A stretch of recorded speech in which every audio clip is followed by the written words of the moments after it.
입니까? 사랑하는 성도님들, 두 가지만 기억하시면 돼요. 첫 번째는 무엇이냐면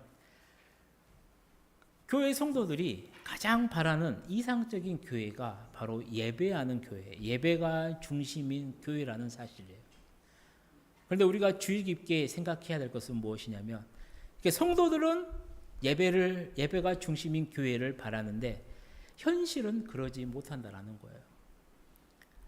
그래서 우리가 거기서 아는 데서 지식이 그치는 것이 아니라 이 예배가 우리의 삶의 중심이 되고 이 예배가 우리 교회의 중심이 되기 위해 우리는 노력을 해야 된다라는 겁니다.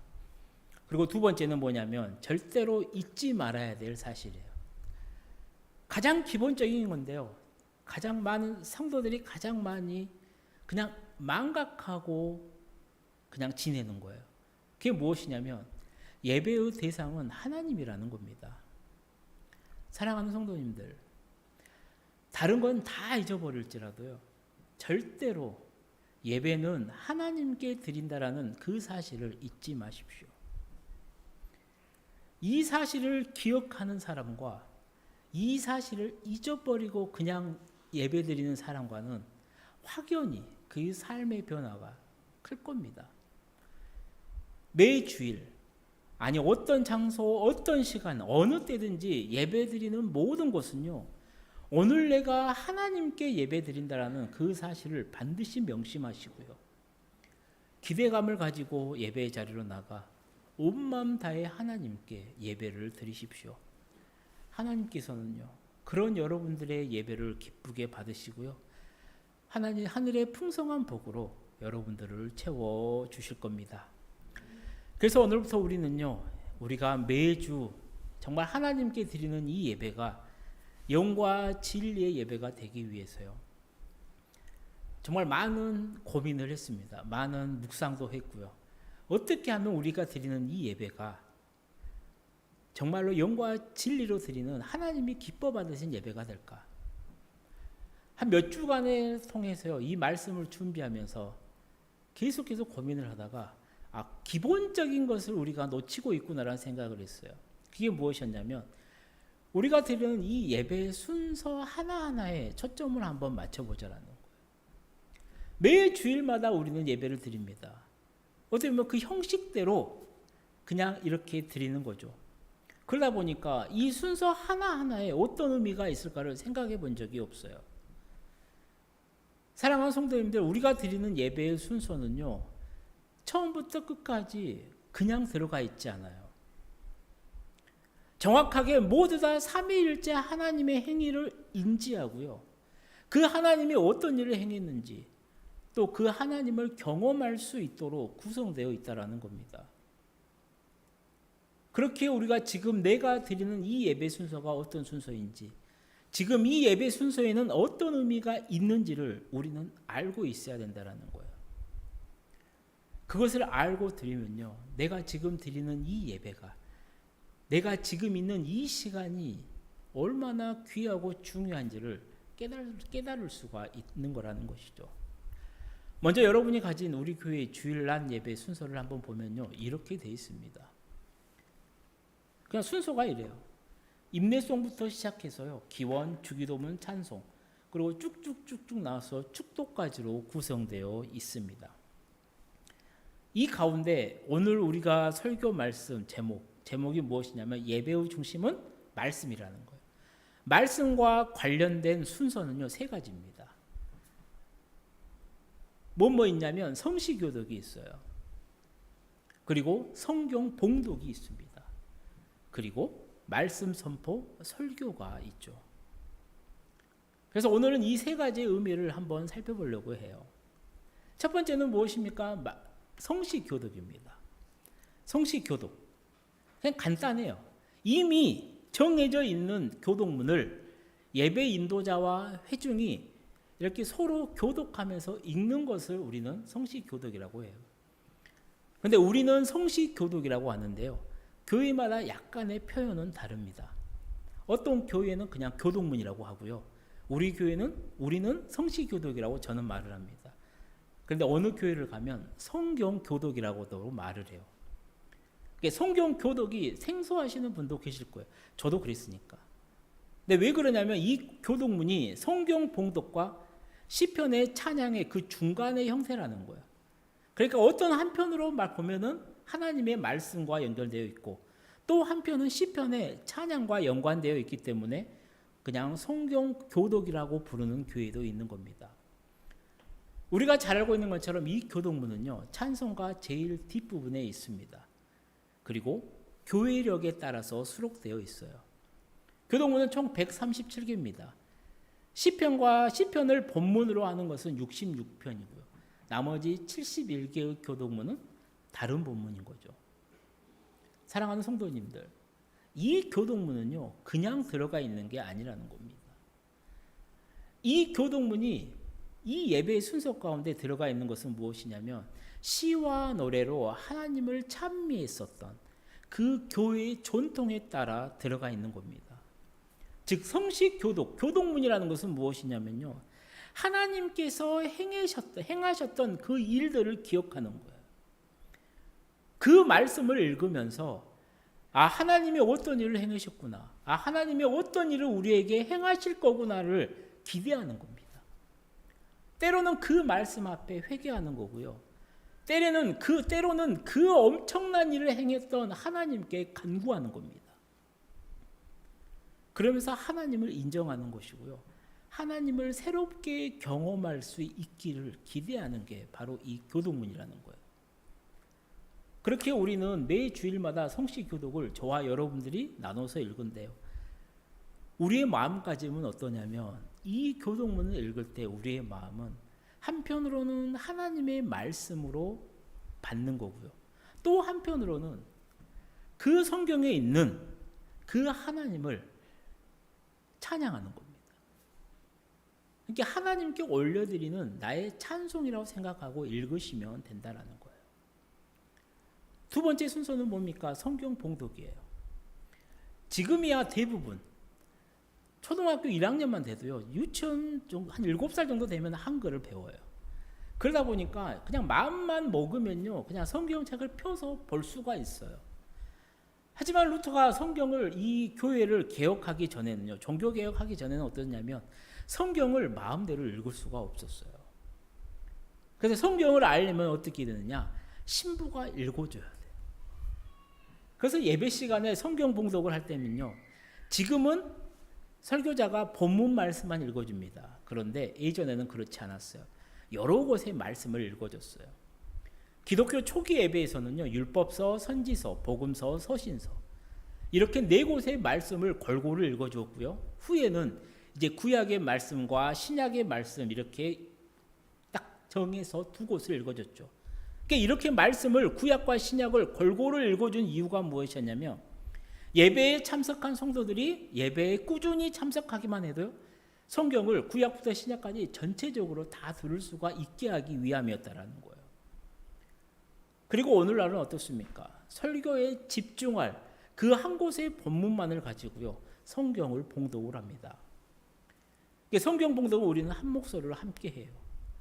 그럴 때 하나님의 말씀인 이 성경을 내가 공경하고 그 하나님의 말씀을 받들어 읽어야 돼요. 성도는요, 이 말씀을, 오늘 본문의 말씀을 하나님이 나에게 주시는 말씀으로 받아야 된다는 겁니다.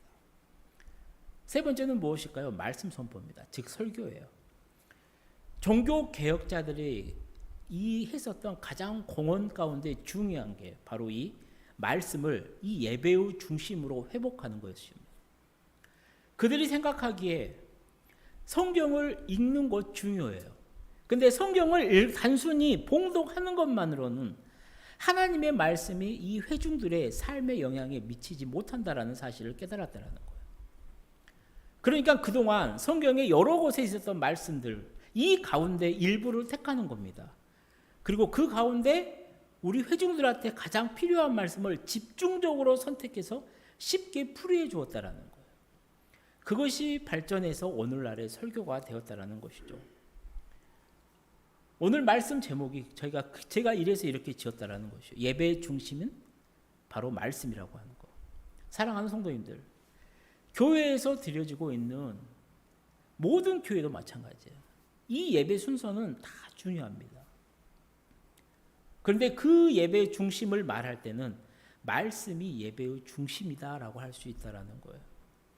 그렇게 목회자나 성도들의 회중이나 모두 다 예배를 드릴 때 이 말씀에 집중을 해야 된다라는 겁니다.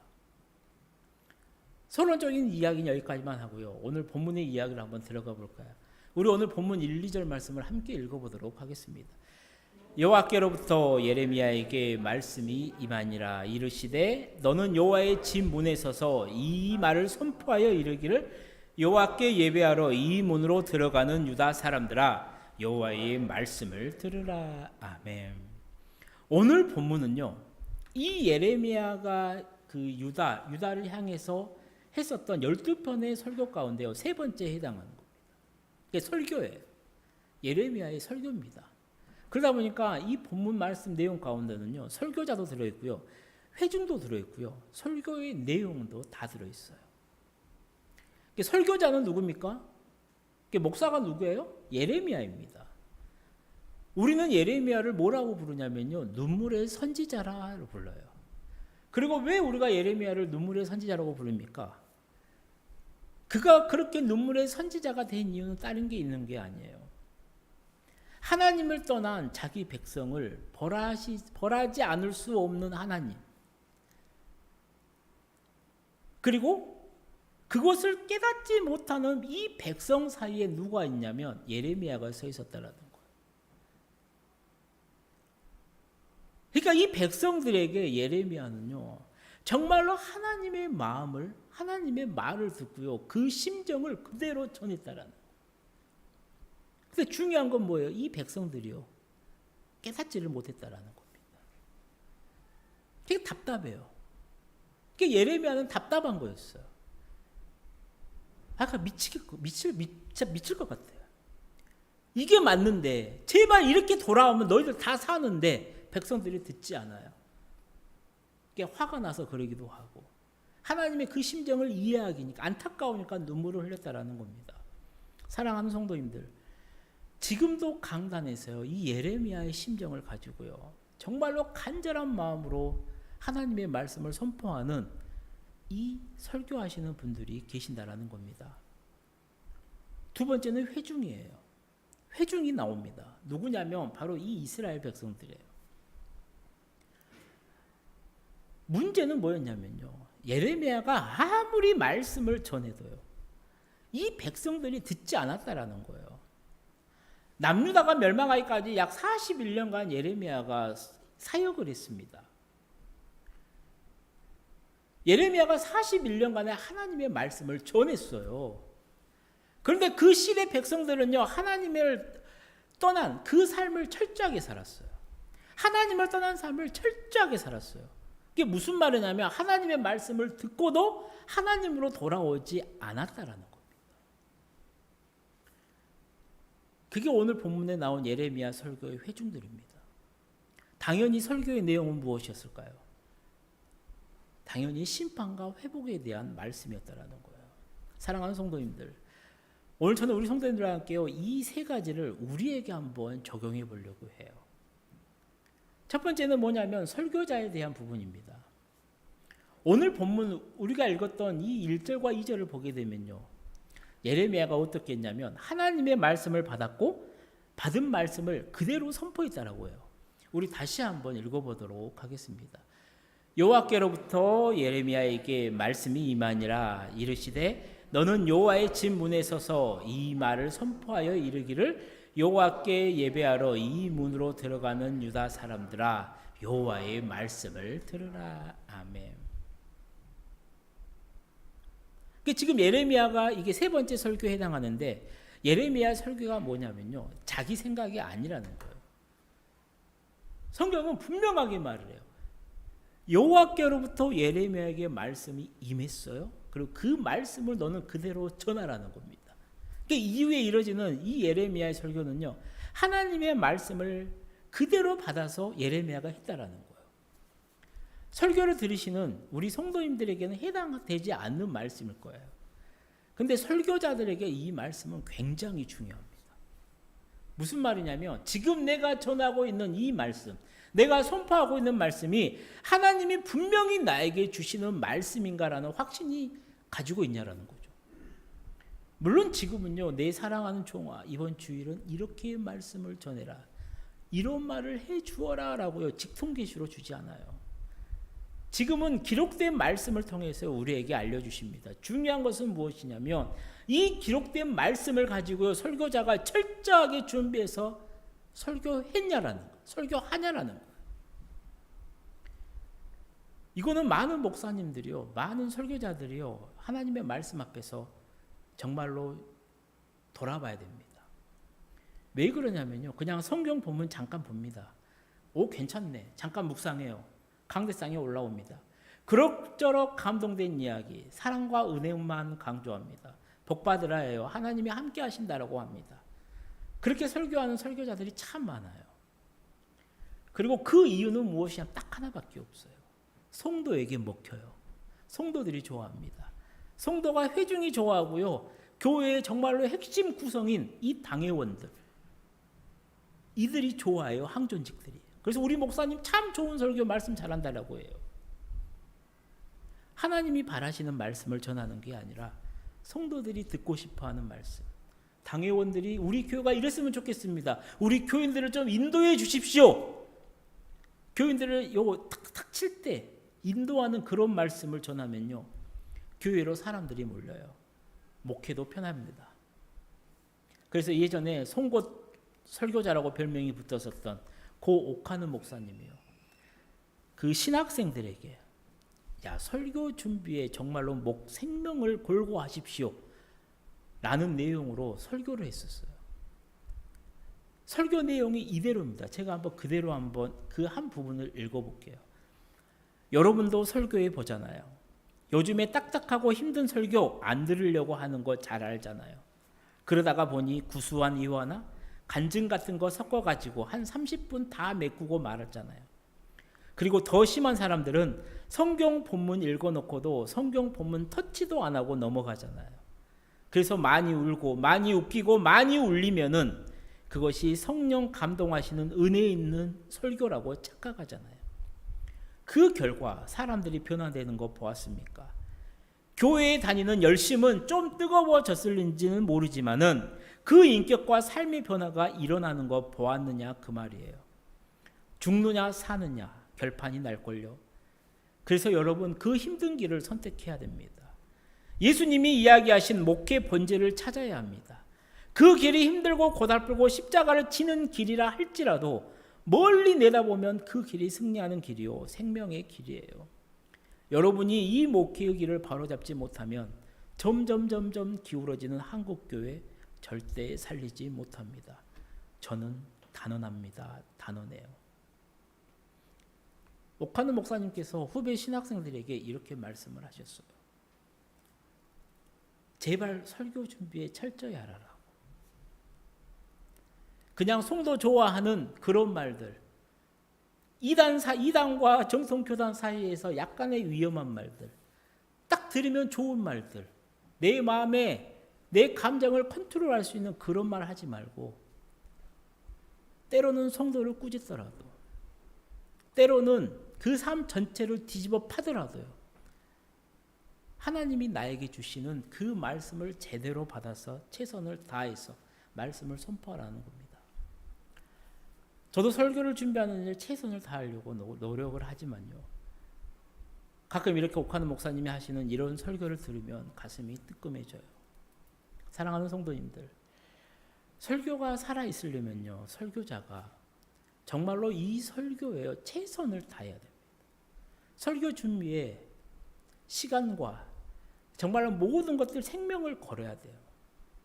부족하지만 저도 최선을 다해 한 주 한 주 노력할 테니까 사랑하는 우리 성도님들도 항상 저를 위해서 기도해 주시면 감사하겠습니다. 두 번째는 회중이에요. 이스라엘 백성들. 사랑하는 성도들 잘 들으세요. 설교자가요, 정말로 자신의 생명을 걸고 설교 준비하는 거 중요합니다.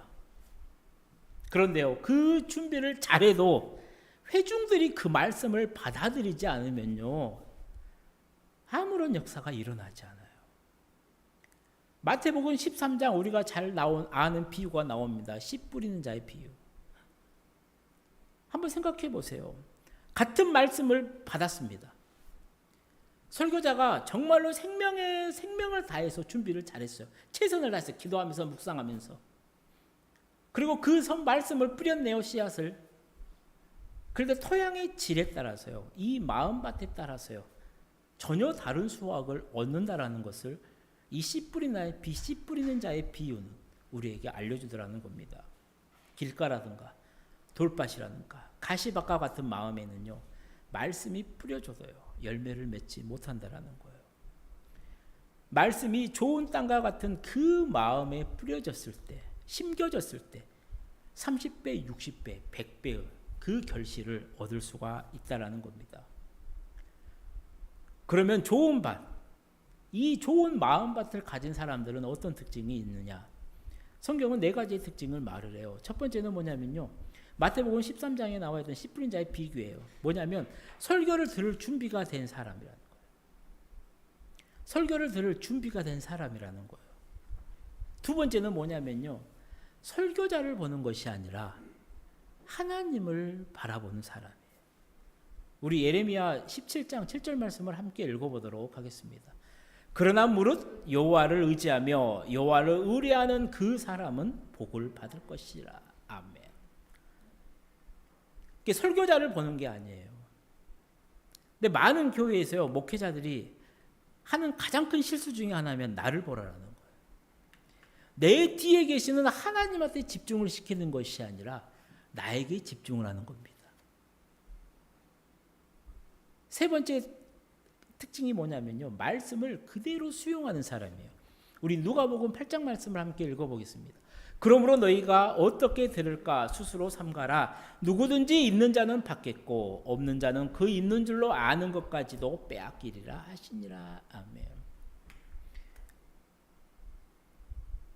말씀을 주신 대로 받으면 돼요. 설교자가 A를 던졌으면, 하나님이 A를 줬으면 A를 받으면 돼요. 근데 많은 성도들이, 대부분의 시험하고 이렇게 시험을 겪는 성도들이 뭐냐면, A를 주면은 이거를 A 다시 B로 가요. 나한테 하는 소린가? 지금 이런 생각을 하게 되더라는 겁니다. 그러면 이미 내 마음밭은요, 좋은 마음밭이 아니라 길가가 되든가 자갈밭이 되든가 가시밭이 된다라는 거죠. 네 번째 특징이 뭐냐면요, 설교자를 위해 기도하는 사람이에요. 우리 골로새서 말씀 함께 읽어보도록 하겠습니다. 또한 우리를 위하여 기도하되 하나님이 전도할 문을 우리에게 열어주사 그리스도의 비밀을 말하게 하시기를 구하라. 내가 이 일 때문에 매임을 당하였노라. 아멘. 설교자를 위해 기도하십시오. 그렇습니다. 우리가 예배할 때마다 말씀의 은혜를 받으려면요, 설교자인 저와 회중인 여러분들이 각자의 자리에서 최선을 다해야 됩니다. 설교자는 최선을 다해서 설교를 준비를 해야 되고요, 회중은 오늘 나에게 주시는 하나님의 말씀에 대한 이 기대감을 가지고 자리에 앉아야 돼요. 그리고 설교자를 보는 게 아니라 하나님을 바라보는 거고요, 나에게 주신 말씀을 그대로 받을 수 있도록, 또 설교자가 하나님의 말씀을 온전히 전할 수 있도록 기도하면서 앉는 겁니다. 그렇게 각자가 삶의 자리에서 최선을 다하고 예배가 이루어졌을 때요, 말씀이 전해지는 곳곳마다 아멘 아멘 하면서요, 회중들은 받아먹을 거라는 겁니다. 그럴 때 성경은, 예수님은 분명하게 말해요. 30배, 60배, 100배의 결실을 얻을 거라고요. 정말로 바라기는 이런 역사가 설교 시간에 우리 가운데 정말 넘쳐나기를 축복합니다. 하지만 안타깝게도 예레미야가 말씀을 전할 때요, 이스라엘 백성들은 그렇지가 못했어요. 우리 오늘 본문 3절에서 4절 말씀을 함께 읽어보도록 하겠습니다. 만군의 여호와 이스라엘 하나님께서 이와 같이 말씀하시되 너희 길과 행위를 바르게 하라. 그리하면 내가 너희로 이곳에 살게 하리라. 너희는 이것이 여호와의 성전이라 여호와의 성전이라 여호와의 성전이라 하는 거짓말을 믿지 말라. 아멘. 여기서 이스라엘 백성들이 망한 이유가 나옵니다. 그게 뭐예요? 지금 이스라엘 백성들은 한 생각만 가지고 있어요. 우리에게 성전이 있는 한 우리는 절대로 망하지 않는다라는 거. 자신은 나는 죽지 않는다라는 거예요. 괜찮다는 거예요. 그래서 그들의 삶은 어때요? 하나님을 철저히 떠난 엉망인 삶을 살아가면서도 오늘날로 따지면 주일날 교회에 와서 예배 드린다라는 겁니다. 그러니까 어때요? 그러니까 어떻습니까? 예레미야가요, 아무리 하나님의 말씀을 잘 준비해서 전해 주어도요, 그들은 그 말씀을 받지 않아요. 받을 수가 없어요. 당연히 그 말씀의 열매는요, 맺어지지 않았다라는 겁니다. 세 번째는 설교의 내용이죠. 우리 본문 5절에서 6절 말씀을 함께 읽어보도록 하겠습니다. 너희가 만일 길과 행위를 참으로 바르게 하여 이웃들 사이에 정의를 행하며 이방인과 고아와 가부를 압제하지 아니하며 무죄한 자의 피를 이곳에서 흘리지 아니하며 다른 신들 뒤를 따라 화를 자초하지 아니하면, 자, 예레미야가요 이스라엘 백성들이 행할 네 가지의 조건을 설교를 합니다. 첫 번째는 뭐예요? 이웃에게 정직하게 행하라는 거예요. 두 번째는요, 나그네, 고아, 과부를 압제하지 말, 억압하지 말라는 거예요. 세 번째는요, 죄 없는 사람을 살해하지 말라는 거예요. 네 번째는요, 우상 숭배하지 말라는 거예요. 하나님 외에 다른 것을 섬기지 말라는 겁니다. 사랑하는 성도님들, 왜 예레미야가 이런 설교를 했을까요? 이유는 하나밖에 없어요. 그 당시 이스라엘 백성들이 이렇게 살지 않았기 때문이라는 거예요. 이스라엘 백성들이 사는 삶을 바라보니까 엉망이더라는 거예요.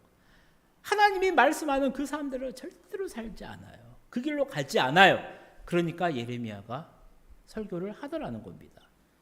그래서 하나님은요, 너희가 참된 삶과 참된 예배를 회복하면 유다의 존속과 그 본영을 약속하십니다. 그게 오늘 본문 7절 말씀이에요. 우리 함께 읽어보도록 하겠습니다. 내가 너희를 이곳에 살게 하리니 곧 너희 조상에게 영원 무궁토록 준 땅이니라. 아멘. 그렇습니다. 예레미야의 설교를 보면요, 우리가 설교의 은혜를 받고 열매를 맺으려면 가장 중요한 게 뭐라는 거예요? 우리가 설교를 듣고요, 은혜를 받아. 그리고 그 은혜를 받은 그 씨앗이 열매를 맺으려면 예레미야가 분명하게 하나님이 말씀해 줘요. 평소 우리의 삶이 얼마나 중요한지를. 그리고 이 부분은요, 개인적으로 철저히 노력해야 될 부분입니다. 정말로 매 주일 나에게 주시는 그 하나님의 말씀을 붙잡고요, 내 삶을 돌아보고 내 예배를 돌아보면서요, 내 삶의 행실을 바르게 해야 된다는 겁니다. 정말로 그렇게 노력하시는 우리 성도님들이 되시기를 축복합니다. 이제 말씀을 마치려고 해요. 그리고 지금부터는 정말로 이 예배의 중심인 하나님의 말씀이 얼마나 대단한 능력을 가졌는지를 성경 구절을 통해 한번 살펴보려고 해요. 제가 말하는 이 말씀은요, 기록된 말씀, 성경과 선포되는 말씀, 설교 둘 다 포함된 겁니다. 하나님의 말씀이 지닌 능력 5가지가 있어요. 첫 번째는 뭐냐면요, 영혼을 소생시켜요. 우리 시편 19편 말씀을 함께 읽어보도록 하겠습니다. 여호와의 율법은 완전하여 영혼을 소생시키시며. 그렇습니다. 하나님의 말씀은요, 죽은 영혼, 시든 영혼, 병든 영혼을 살아나게 하는 힘이 있다라는 거예요. 정말로 절망의 가운데 시리에 빠진 사람들이요, 성경 봉독자가 읽은 그 하나님의 말씀을 듣고요, 회복하는, 그래서 간증하시는 성도들도 참으로 많습니다. 두 번째, 하나님의 말씀의 능력이 무엇이냐면요, 우리의 믿음을 증진케 해요. 우리 로마서 10장 말씀을 함께 읽어볼까요? 그러므로 믿음은 들음에서 나며 들음은 그리스도의 말씀으로 말미암았느니라. 아멘. 그렇습니다. 성경 말씀을 잘 들으십시오. 들으면 믿음이 생깁니다. 듣고 바로 믿음이 생긴 게 아니라요, 듣다 보면 믿음이 생겨요. 그리고 이것은 진짜 그럴까라는 의문을 달 문제가 아니에요. 저와 여러분들이 매일 주일마다 체험해야 될 문제라는 겁니다. 세 번째는 뭐냐면요, 우리의 생활을 정결케 합니다. 우리 시편 119편 말씀 함께 읽어보도록 하겠습니다. 청년이 무엇으로 그의 행실을 깨끗하게 하리까? 주의 말씀만 지킬 따름이니이다. 아멘. 사랑하는 성도님들, 지금 우리가 살아가고 있는 세상은요, 갈수록 타락해져 가고요, 죄악으로 물들어져 갑니다. 이런 세상에서 우리가 정말로 중심을 지키고 정결하게 살아갈 수 있는 방법은 딱 하나밖에 없다라는 거예요. 하나님의 말씀밖에 없다라는 거예요. 그래서 우리가 말씀을 읽고 그 말씀을 들을 때요, 우리는 깨끗한 그 삶을 살아갈 수가 있다라는 것이죠. 네 번째는 무엇입니까? 구원의 확신을 줘요. 요한복음 5장 말씀 함께 읽어보겠습니다. 내가 진실로 진실로 너희에게 이르노니 내 말을 듣고 또 나 보내신 이를 믿는 자는 영생을 얻었고 심판에 이르지 아니하나니 사망에서 생명으로 옮겨졌느니라. 아멘. 이건 뭐 따로 설명할 필요도 없습니다. 다섯 번째 능력은 뭐냐면요, 죄에서 우리를 지켜줍니다. 시편 119편 우리 11절 말씀 함께 읽어보도록 하겠습니다. 내가 주께 범죄하지 아니하려 하여 주의 말씀을 내 마음에 두었나이다. 아멘. 그렇습니다. 하나님의 말씀은요, 죄로부터 우리를 지켜줘요. 마귀의 공격으로부터, 유혹으로부터 이 말씀은요, 무기가 되어서 우리를 보호해 줍니다. 그들을 물리쳐요. 그렇게 우리가 말씀을 듣는 한, 내가 말씀을 가까이 하는 한, 우리는 죄와 이 마귀의 유혹에서 이겨낼 수가 있다라는 겁니다. 사랑하는 성도님들, 하나님의 말씀에는요, 이것보다 더 큰 능력도 많죠. 이런 능력이 있어요. 문제는 무엇입니까? 오늘 내가 이 하나님의 이 말씀의 능력을 체험하고 있는가 하는 겁니다. 정말로 사랑하는 우리 심을 얻는 교회 모든 성도님들이요, 지금까지도 예배드리며 말씀에 집중하셨지만 오늘부터는 더욱 말씀에 집중하셨어요. 정말로 하나님의 말씀이 주는 그 위대한 능력들을 정말로 체험하고 고백하게 되시기를 축복합니다. 그래서 말씀을 통해서요, 영혼이 소생하고 내 믿음이 자라고요, 내 생활이 더욱 정결케 되고요, 구원을 확신하게 되고 죄와 모든 사탄의 세력에서 이기시는 우리 모든 성도님들 다 되시기를 주님의 이름으로 간절히 축원합니다. 기도하겠습니다. 사랑의 하나님 아버지, 오늘 우리가 예배 중심 교회가 되기 위해 예배의 순서 가운데 말씀에 대해 함께 생각했습니다. 사랑하는 주님의 자녀들이 매 주일마다 성시 교독, 성경 봉독 이 설교 시간을 통해 하나님의 말씀을 온전히 듣게 하시고